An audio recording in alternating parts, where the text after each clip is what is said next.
الحمدللہ رب العالمین والصلاة والسلام علی سید الانبیاء والمرسلین وعلی آلہ واصحابہ اجمعین۔ قال اللہ تبارک و تعالی فی القرآن المجید والفرقان الحمید، ایاک نعبد و ایاک نستعین، صدق اللہ العظیم وصدق رسولہ النبی الکریم الامین۔ ان اللہ و ملائکتہ یصلون علی النبی یا ایہا الذین آمنوا صلوا علیہ وسلموا تسلیما۔ بآواز بلند اور محبت کے ساتھ درود پاک پڑھیے۔ الصلاۃ والسلام علیک یا سیدی یا رسول اللہ وعلی آلک و اصحابک یا سیدی یا حبیب اللہ۔ الصلاۃ والسلام علیک یا سیدی یا خاتم النبیین وعلی آلک و اصحابک یا سیدی یا خاتم المعصومین۔ اللہ رب العزت جل جلالہ وعم نوالہ کی حمد و ثنا کے بعد حضور سرور کائنات فخر موجودات صلی اللہ تعالی علیہ وآلہ وسلم کی بارگاہ گہر بار میں ہدیہ عقیدت پیش کرنے کے بعد، سامعین محترم السلام علیکم ورحمۃ اللہ وبرکاتہ۔ سامعین محترم، میں نے آپ احباب کے سامنے قرآن مجید فرقان حمید برہان رشید کی سورہ فاتحہ میں سے ایک آیت مبارکہ تلاوت کرنے کا شرف حاصل کیا ہے۔ دعا ہے کہ رب العالمین مجھے صحیح اور حق بیان کرنے کی توفیق عطا فرمائے، اور اللہ رب العزت کی بارگاہ میں دعا بھی ہے کہ نبی پاک صلی اللہ علیہ وسلم کے وسیلے سے، صدقے سے ہمیں اس پر عمل کرنے کی بھی توفیق عطا فرمائے۔ سامعین محترم، اللہ رب العزت جل جلالہ نے قرآن پاک میں ارشاد فرمایا، ایاک نعبد و ایاک نستعین۔ یہ بندوں کو حکم ہے کہ وہ ہر نماز کے اندر سورہ فاتحہ پڑھتے ہیں، اور بعض اوقات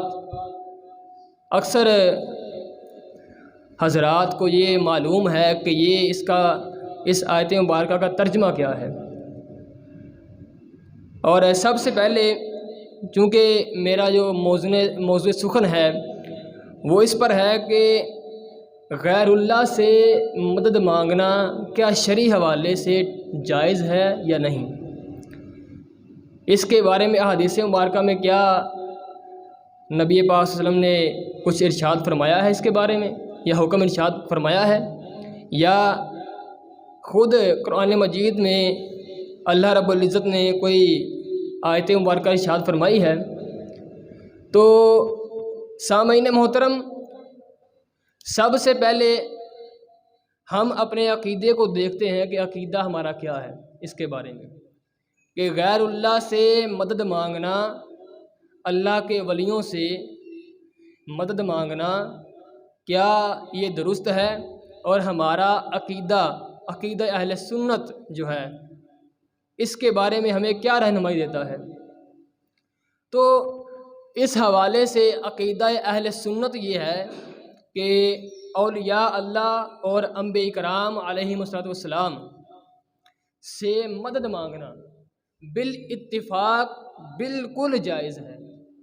یعنی اس پر تمام امت کا، علماء اہل سنت کا اجماع ہے کہ غیر اللہ سے یعنی انبیاء سے اور اولیاء سے مدد مانگنا بالکل جائز ہے۔ اور جب کہ یعنی مسلمان کا اس کے بارے میں عقیدہ یہ ہونا چاہیے کہ جب وہ اولیاء اللہ سے مدد مانگے یا کسی نبی سے استمداد چاہے تو اس کا عقیدہ یہ ہونا چاہیے کہ اللہ کی عطا سے یہ مدد کرتے ہیں۔ یہ حضرات اولیاء کرام علیہم رحمہم اللہ علیہم اجمعین اور انبیاء کرام علیہم السلام، یہ تمام حضرات اللہ کے مظہر ہیں، اللہ کے محبوب بندے ہیں، اور اللہ ہی کی عطا سے، اپنی طرف سے نہیں، اور ایک بات یہاں پر یہ بھی قابل توجہ ہے کہ جو آپ اپنے دل کی تختیوں پر لکھ لیں کہ ایک ہوتی ہے چیز ذاتی اور ایک عطائی ہوتی ہے، دو چیزیں ہوتی ہیں، ایک ذاتی ہے اور ایک عطائی ہے۔ اللہ کا مدد کرنا بندوں کو یہ ذاتی ہے، یعنی اس کی ذات کے اعتبار سے یہ اس کی قدرت میں شامل ہے، اور انبیاء اور اولیاء کا مدد کرنا یہ اللہ کی عطا سے ہے۔ اور ہمارا اس کے اندر عقیدہ یہ ہونا چاہیے کہ یہ اللہ کے محبوب بندے ہیں اور اللہ کے مظہر ہیں، اور مسلمان کا بالخصوص یہ عقیدہ یہی ہوتا ہے، ورنہ کوئی جاہل بندہ ہی ہو سکتا ہے کہ جو یہ کہے کہ یہ اللہ ہے، معاذ اللہ یہ غیر اللہ سے ہم مدد مانگ رہے ہیں تو وہ اپنی طرف سے مدد کر رہا ہے۔ تو اس طرح مسلمان کا عقیدہ یہ ہونا چاہیے کہ یہ تمام حضرات اولیاء اللہ اور انبیاء کرام علیہم السلام یہ اللہ کے محبوب بندے ہیں، ان کو محبوب مان کر میں اللہ سے مدد مانگ رہا ہوں، ان کے وسیلے سے مانگ رہا ہوں۔ تو عزیزان محترم، انسان روز مرہ کی زندگی کے اندر کسی نہ کسی بندے کا محتاج ہے، یہ گنی چنی بات نہیں ہے، بلکہ یہ خصوصی معاملہ ہے کہ ہر انسان دوسرے انسان کا کچھ نہ کچھ محتاج ضرور ہے۔ وہ اس حوالے سے کہ جب انسان کی پیدائش ہوتی ہے تو دائی کی مدد سے بچہ پیدا ہوا، انسان پیدا ہوا دائی کی مدد سے، اور والدین کی مدد سے، والدین کے وسیلے سے وہ پروان چڑھا، اور اساتذہ کی مدد سے، ان کے وسیلے سے اس نے علم حاصل کیا، کتابوں کے ذریعے اس نے علم حاصل کیا، اور جب اس کا آخری وقت آیا یا وہ بیمار ہوتا ہے تو اس کو طبیب کی ضرورت پڑتی ہے، معالج کی ضرورت پڑتی ہے۔ یعنی انسان اپنی زندگی کے اندر، روز مرہ زندگی کے اندر کسی نہ کسی چیز کا محتاج ضرور ہے، یہ بات ہمیں ماننی پڑے گی، اور پیدائش سے لے کر مرنے تک اور قبر میں داخل ہونے تک انسان کسی نہ کسی کا محتاج ضرور ہے۔ وہ کیسے کہ جب بندہ پیدا ہوا تو دائی کی مدد سے پیدا ہوا، والدین کی مدد سے پروان چڑھا، پرورش پائی، اور اساتذہ کی مدد سے علم حاصل کیا، کتابوں کے ذریعے علم حاصل کیا، اور پھر کسی ولی کامل کے ہاتھ پر جب بیعت کی تو اپنا آدھا ایمان بھی سلامت کر لیا، اس لیے محتاج بھی ہے۔ اور جب مرا، وفات پائی، تو درزی کی مدد سے، کسی نہ کسی کی مدد سے کفن ملا، کفن سلا، اور گور کن کی مدد سے قبر کھدوائی گئی، اور لوگوں کی مدد سے وہ قبر میں جا پہنچا۔ یعنی ان تمام چیزوں کو اگر مد نظر رکھا جائے، یہ تو موٹی موٹی چیزیں میں نے آپ کو گنائی ہیں، ان چیزوں کو اگر مد نظر رکھا جائے تو انسان روز مرہ کی زندگی کے اندر کسی نہ کسی کا محتاج ضرور ہے۔ اور دوسری بات کہ جو رب العالمین نے ارشاد فرمایا کہ ایاک نعبد و ایاک نستعین، ہم تیری ہی عبادت کرتے ہیں اور تجھ ہی سے مدد مانگتے ہیں۔ اب اس آیت کو دلیل بنا کر کچھ لوگ یہ اعتراض باندھتے ہیں کہ جی دیکھیں، اللہ رب العزت نے فرمایا کہ ایاک نعبد و ایاک نستعین، کہ ہم تیری ہی عبادت کرتے ہیں اور تجھ ہی سے مدد مانگتے ہیں، تو جس طرح اللہ رب العزت کی بارگاہ میں گڑگڑانا، سجدہ کرنا اسی کے لیے خاص ہے، کسی اور کے لیے نہیں، اگر کسی اور کو سجدہ کیا تو شرک ہو جائے گا، اسی طرح مدد مانگنا بھی اللہ ہی سے خاص ہے، یہ اعتراض اٹھاتے ہیں وہ۔ حالانکہ میں پہلے بیان کر چکا کہ ہم انسان روز مرہ کی زندگی کے اندر کسی نہ کسی کے محتاج ضرور ہیں، بچپن سے لے کر مرنے تک ہم کسی نہ کسی چیز کے محتاج ہیں۔ اگر ان کے یہ مفہوم کو مد نظر رکھ لیا جائے اور ان کی اس تشریح کو مان لیا جائے تو قرآن پاک کی بعض آیات سے ٹکرائیں گی اور قرآن پاک کی حقانیت پر سوال اٹھے گا کہ کیا قرآن پاک حق نہیں ہے؟ قرآن پاک سچا قرآن نہیں ہے؟ سچا کلام پاک نہیں ہے؟ کیونکہ ایک مقام پر اللہ نے فرمایا فَإِنَّ اللَّهَ هُوَ مَوْلَاهُ وَجِبْرِيلُ وَصَالِحُ الْمُؤْمِنِينَ وَالْمَلَائِكَةُ بَعْدَ ذَلِكَ ظَهِيرٌ۔ حضور نبی پاک صلی اللہ علیہ وسلم کے بارے میں اللہ نے ارشاد فرمایا کہ رسول کے مددگار اللہ بھی ہیں، جبریل امین بھی ہیں، اور متقی مسلمان بھی ہیں، اور بعد میں ملائکہ بھی ان کے مددگار ہیں۔ اگر ان کی اس آیت کو مان لیا جائے، ان کے اس مفہوم کو مان لیا جائے کہ صرف مدد مانگنا اللہ ہی سے خاص ہے، اگر کسی اور سے مدد مانگے تو شرک ہو جائے گا، تو یہاں پر بہت بڑا تضاد پیدا ہو جائے گا، ٹکراؤ ہوگا، قرآن پاک سے ہی ٹکراؤ ہو جائے گا۔ تو اللہ رب العزت نے فرمایا کہ بے شک اللہ بھی مدد کرنے والا ہے، جبریل امین بھی مدد کرنے والے ہیں، اور نیک متقی لوگ بھی مدد کرنے والے ہیں، اور بعد میں ملائکہ بھی ان کی مدد کرتے ہیں۔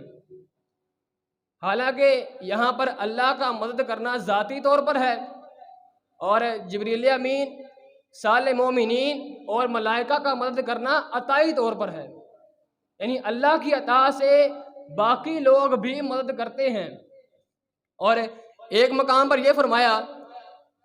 حضرت عیسیٰ علی نبینا علیہ السلام کا جو قول نقل کیا گیا قرآن پاک کے اندر، جب انہوں نے فرمایا اپنے حواریوں کو قال من انصاری الی اللہ،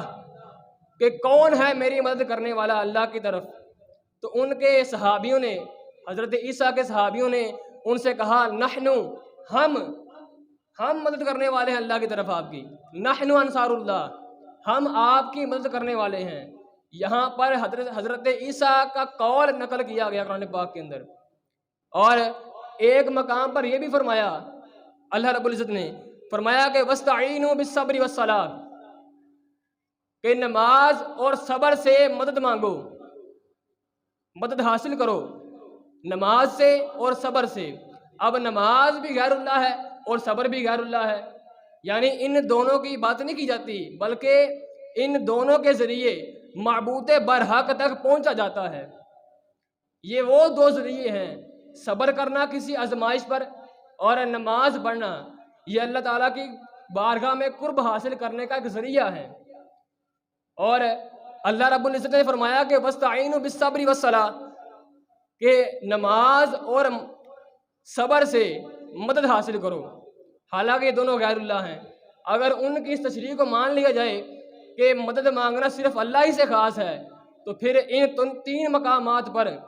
اس آیت مبارکہ کا اور ان آیت مبارکہ کا آپس میں ٹکراؤ ہو جائے گا، اور قرآن پاک کی حقانیت پر سوال اٹھے گا کہ کیا قرآن پاک جو کلام الہیہ ہے کیا وہ سچا کلام نہیں؟ کہ ایک مقام پر اللہ فرما رہا ہے کہ صرف میں مدد کرنے والا ہوں، اللہ ہی مدد کرنے والا ہے، اور ایک مقام پر فرما رہا ہے کہ وَاسْتَعِينُوا بِالصَّبْرِ وَالصَّلَاةِ، کہ نماز اور صبر سے مدد حاصل کرو۔ تو حدیث پاک اس کے حوالے سے میں عرض کرنا چاہتا ہوں کہ مصنف ابن ابی شیبہ کے اندر حدیث پاک ہے، اور امام ابن کثیر، یہ امام ابن تیمیہ کے شاگرد ہیں، جن کو جو لوگ اعتراض کرتے ہیں ان کے بڑے امام ابن تیمیہ، ان کے شاگرد امام ابن کثیر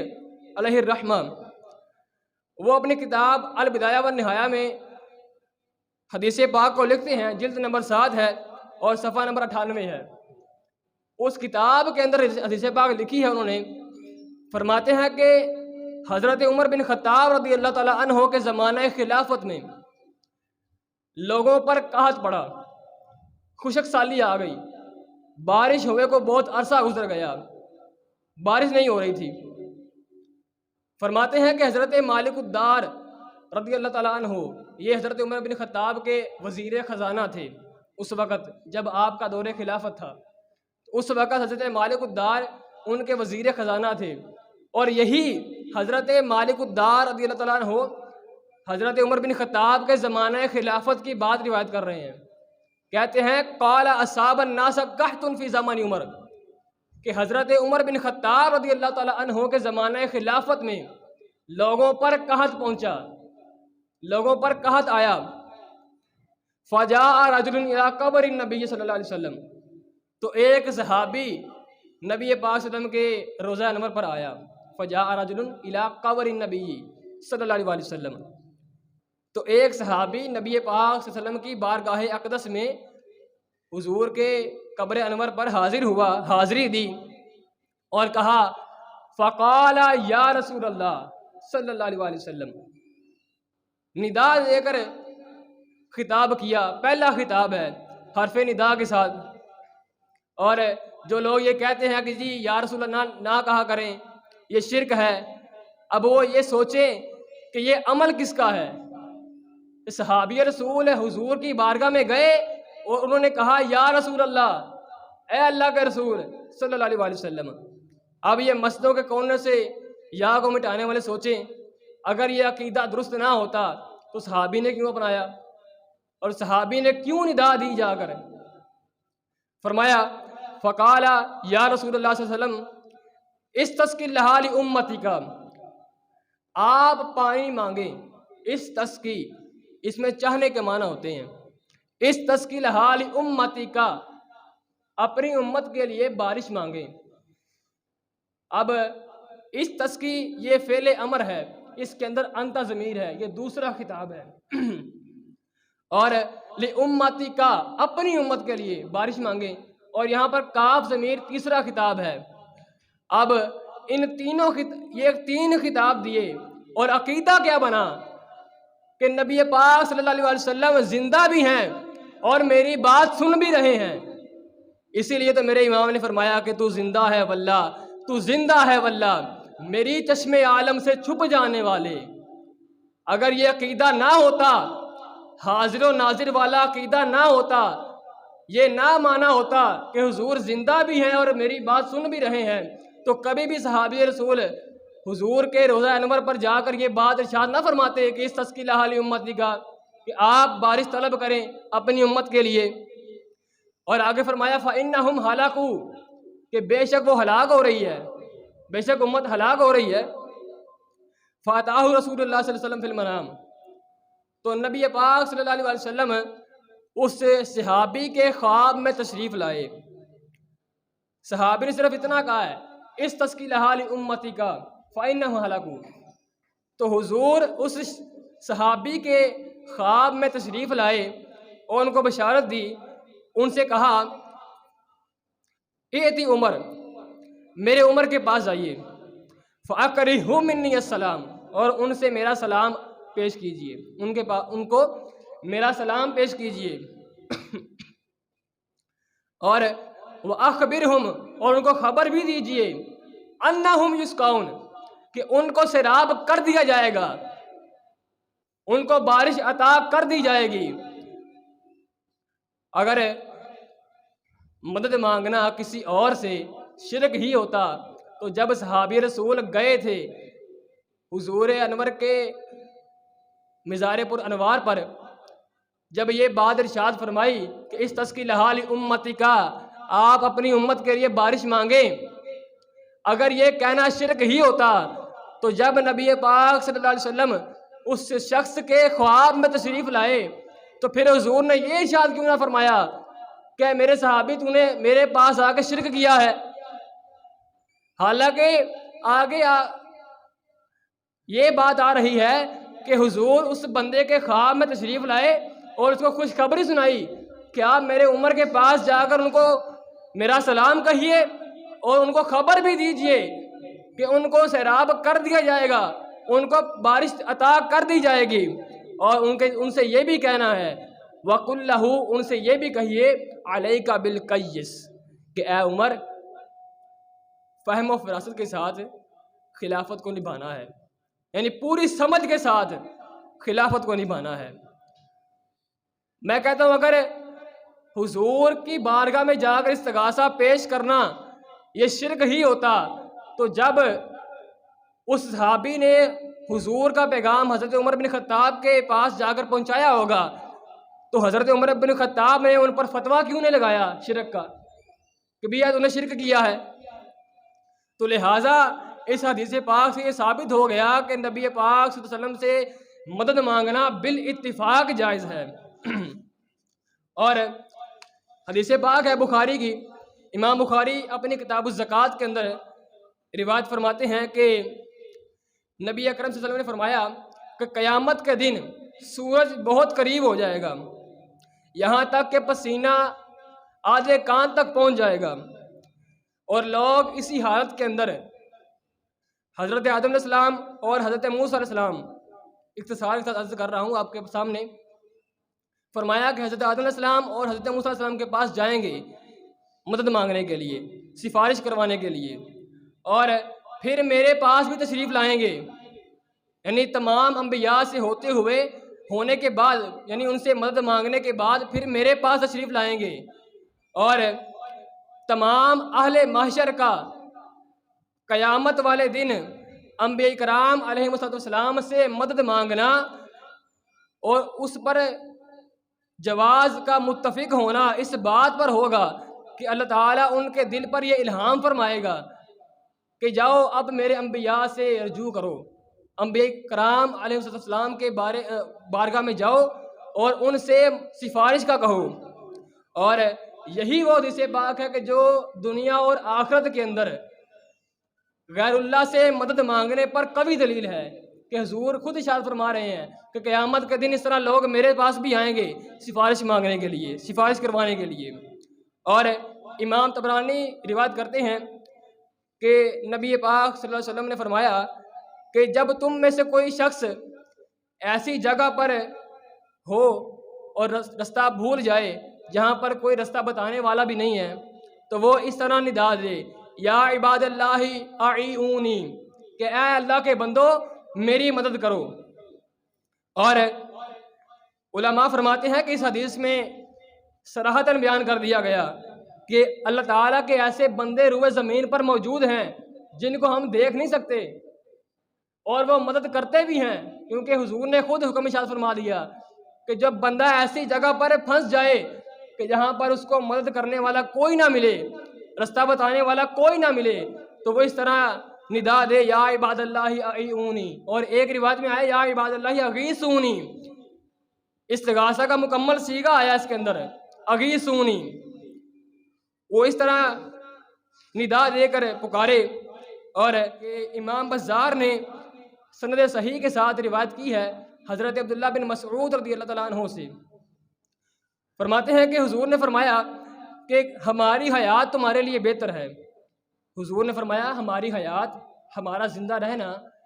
اس روئے زمین پر تمہارے لیے بہتر ہے، کیونکہ تم سے ہم کلام کرتے ہیں اور تم ہم سے کلام کرتے ہو، اور ہمارا چلے جانا، ہمارا وفات پا جانا یہ بھی تمہارے لیے بہتر ہے۔ وہ کس لحاظ سے کہ ہمارے چلے جانے کے بعد تمہارے اعمال ہمارے اوپر پیش کیے جائیں گے، ہم جو بھی تمہارا نیک عمل دیکھیں گے اس پر ہم اللہ کا شکر ادا کریں گے، اور تمہارا کوئی بھی جو برا عمل دیکھیں گے اس کے لیے اللہ کی بارگاہ میں استغفار کریں گے۔ تو اس بات سے بھی ثابت ہو گیا کہ جب نبی پاک صلی اللہ علیہ وسلم کے سامنے گناہ گار امتی کا احوال پیش کیا جائے گا،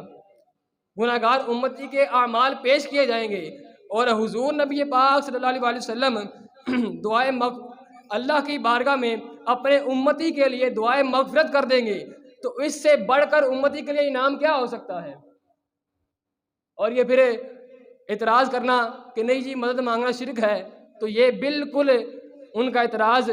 بالکل باطل ہے۔ اللہ پاک کی بارگاہ میں دعا ہے اللہ پاک ہمیں عقیدہ اہل سنت کو صحیح معنوں سے سمجھنے کی توفیق عطا فرمائے اور اس پر عمل کرنے کی توفیق عطا فرمائے۔ وما علینا الا البلاغ۔